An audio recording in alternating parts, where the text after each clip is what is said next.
Salut les turfeurs, bienvenue pour un nouveau pronostic de Benoît Requin. Merci pour vos likes, pour vos commentaires et merci à tous ceux qui contribuent au développement de la chaîne. N'hésitez pas à vous abonner pour recevoir tous mes pronostics tous les jours et n'hésitez pas à rejoindre ma communauté pour avoir accès à tous les avantages tous les jours. Ok, place au pronostic du Quintet du vendredi 3 juillet, direction à Cabourg pour le prix du Mont-Saint-Michel. 3 attelés, 2750 mètres, 16 partants, réunion 1, course 8, départ 20h15, 32 000 euros, corde à droite, sable, indice de confiance 2 sur 5. Un mélange entre chevaux caractériels, un mélange de rentrées et de chevaux irréguliers, donc il peut y avoir des surprises à l'arrivée. Oui, à jouer avec modération. Petit retour sur le quintet du mercredi 1er juillet. Dans mon pronostic, je vous ai donné le tiercé, le quartet, le quintet et le multi. Et pour les membres de ma communauté, mon cheval du jour est arrivé et mon couplet du jour aussi. Comment ça fait plaisir, il y a des résultats, on continue comme ça.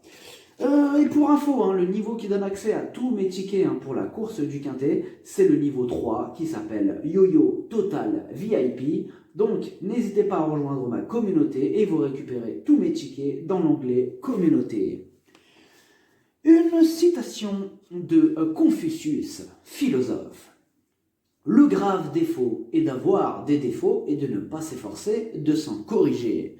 C'est vrai, c'est un bon, Confucius.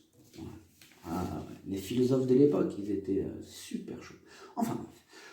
Ok, c'est parti les amis, on commence le pronostic et on commence avec le numéro 1, Evan Paolo. Il est en pleine forme, certes, il monte de catégorie tout en étant le moins riche de la course, mais sur sa grande forme, mieux vaut lui accorder une note de méfiance. Le numéro 2, Élection coquine.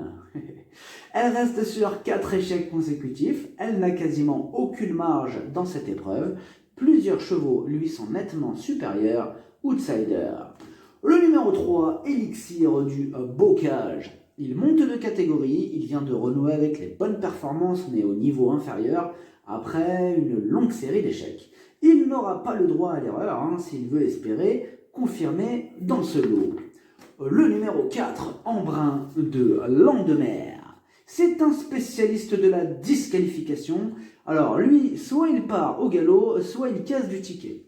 Il y a 2 solutions avec lui. En 5 courses, 4 fois disqualifié et comme d'habitude avec lui, ce sera tout ou rien. Le numéro 5, Ngala de Lou.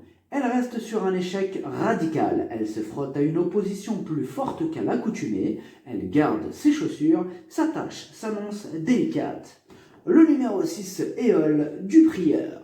Il a retrouvé toutes ses sensations, il a la pêche et il reste sur une belle victoire. Dans l'ensemble, il est régulier, en 12 courses, 10 fois à l'arrivée, déféré des 4 et au premier poteau, sa chance est de premier ordre.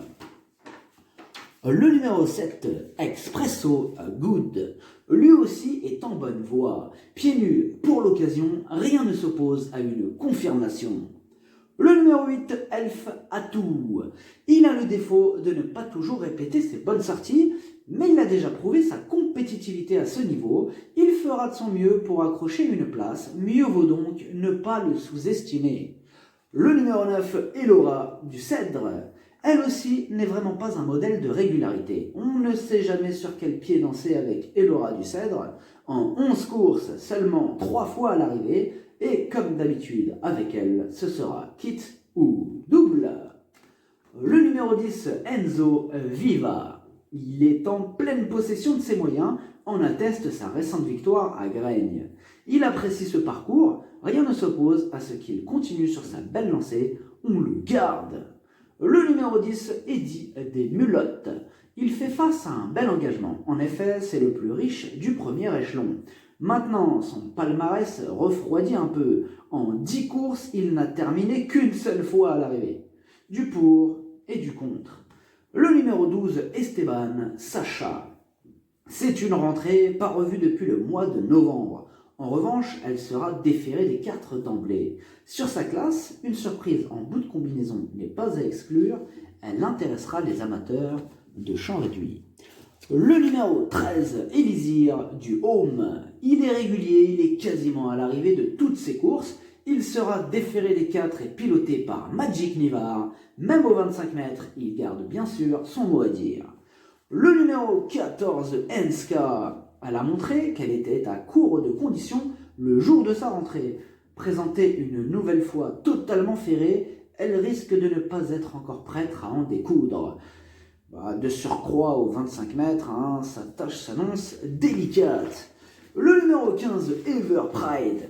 Il a déjà affronté des chevaux bien plus forts. Certes, la régularité ne fait pas partie de ses principales qualités et il reste sur 2 échecs consécutifs, mais il n'est pas incapable d'accrocher une place à bonne cote à l'issue d'un parcours favorable, casseur de tickets repéré.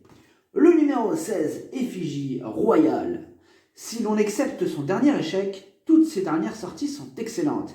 D'ailleurs, il est très rare de la voir se tromper dans ses allures, et même en rendant la distance, elle a les moyens de remettre les pendules à l'heure. Attention à elle.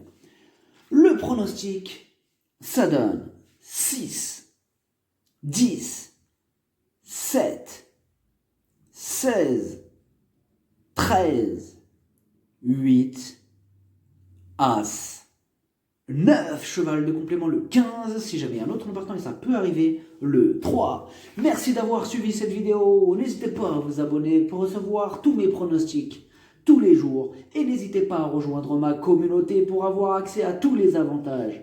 Tous les jours, les jeux d'argent sont dangereux, à consommer avec modération.